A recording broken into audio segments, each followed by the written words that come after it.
Le Seigneur soit avec vous et avec votre esprit. Évangile de Jésus-Christ selon saint Marc. Gloire à toi, Seigneur.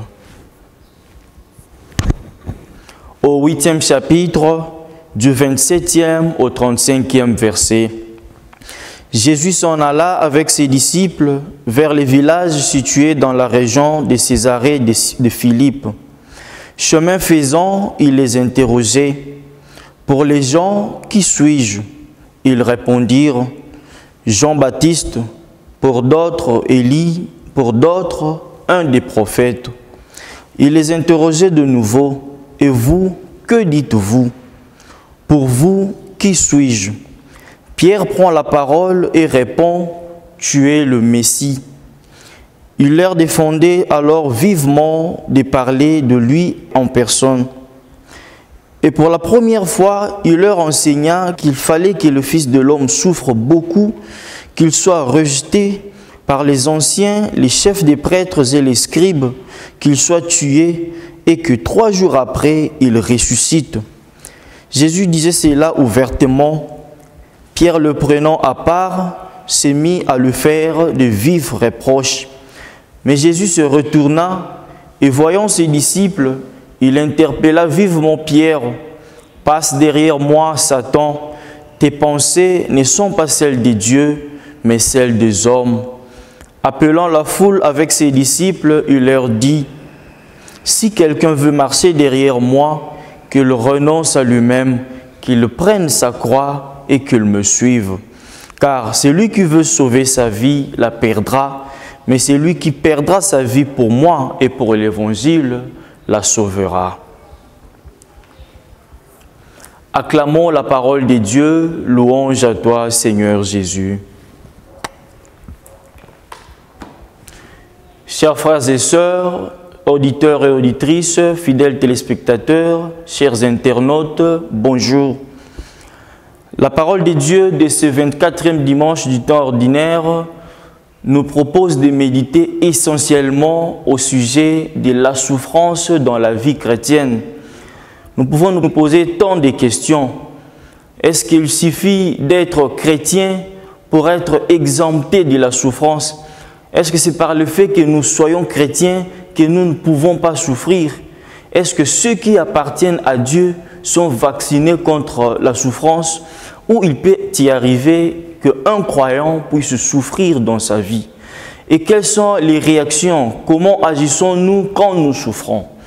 Voilà une série de questions auxquelles les textes de ce dimanche constituent une réponse.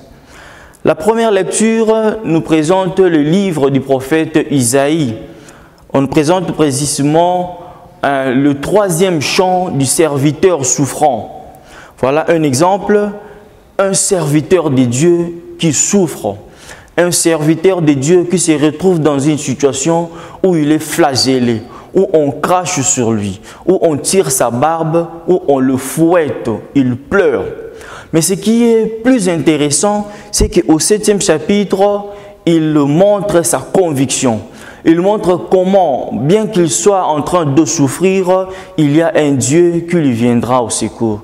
Il y a un Dieu qui est plus fort que sa souffrance. Il y a un Dieu qui va le justifier et qui n'est pas loin de lui, qui est proche de lui. Voilà un enseignement pour nous montrer qu'il est inhérent, il est naturel que le chrétien puisse souffrir.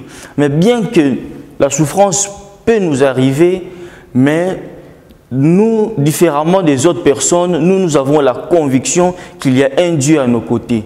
Il y a un Dieu qui combat pour nous. Il y a un Dieu plus fort qui fera de nous des victorieux à l'issue de ces combats, à l'issue de notre souffrance.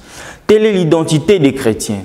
Désormais, le chrétien n'est pas seulement celui qui souffre, mais c'est un souffrant confiant. C'est un souffrant, bien qu'il est en train de souffrir, mais il est convaincu que malgré l'obscurité de la nuit, malgré la longueur de cette obscurité, il y a une lumière qui l'attend, il y a un secours qui lui viendra du Seigneur. Désormais, nous avons notre identité. Notre identité, c'est que nous sommes des souffrants, mais nous sommes des souffrants confiants.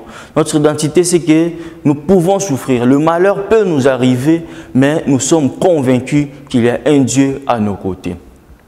Dans l'évangile, Jésus réclame justement cette identité. Parce que comme nous, lui également, il est un roi, mais un roi qui accepte de passer par la souffrance. C'est ça même la question qui est au centre de cette discussion entre lui et les apôtres. On nous présente Jésus en route vers la région de Césarée de Philippe. Et une fois en route, il se met à interroger ses disciples en disant « Pour vous, qui suis-je » Jésus profite justement de cette discussion pour clarifier son identité. En face de la réponse brillante de Pierre, qui confesse ouvertement que tu es le Messie, le Fils de Dieu, mais cette identité révélée par Pierre est teintée d'une confusion.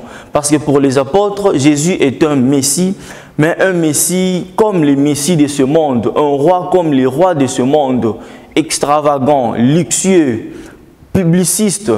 Mais Jésus clarifie justement cette réponse pour montrer qu'il est un roi, mais un roi qui accepte de passer par la souffrance.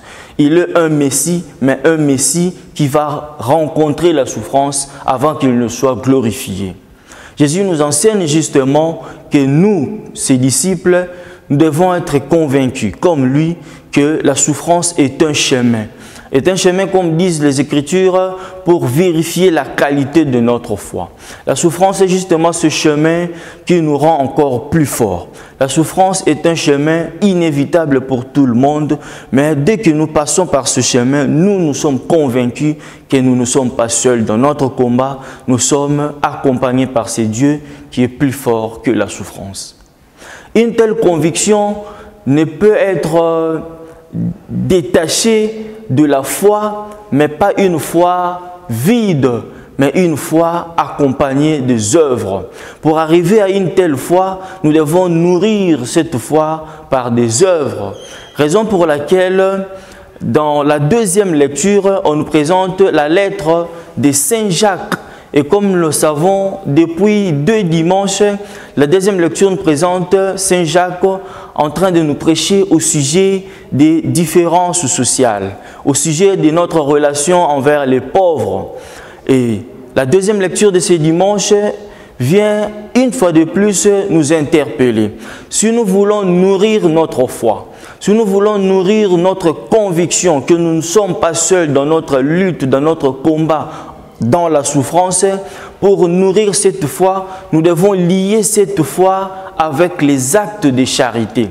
Raison pour laquelle Saint Jacques précise, « Présente-moi ta foi qui est sans acte, moi je te présenterai la mienne qui est accompagnée des actes. » Une manière de nous dire que pour nourrir notre foi, nous devons lier cette dernière avec les actes de charité. Nous devons nourrir les affamés. Nous devons vêtir ceux qui sont sans habit. Nous devons apporter de l'asile à ceux qui sont sans abri. Nous devons apporter assistance à ceux qui souffrent.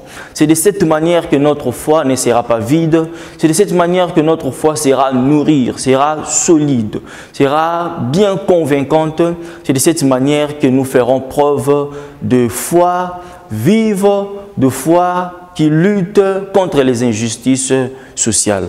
En ce 24e dimanche, la grâce principale que nous pouvons demander au Seigneur, c'est cette grâce d'être fort pendant les moments de souffrance. C'est cette grâce d'accepter que dans notre vie, nous ne sommes pas vaccinés contre la souffrance. Nous ne sommes pas exemptés de la souffrance. Dans notre vie chrétienne, les situations difficiles peuvent arriver.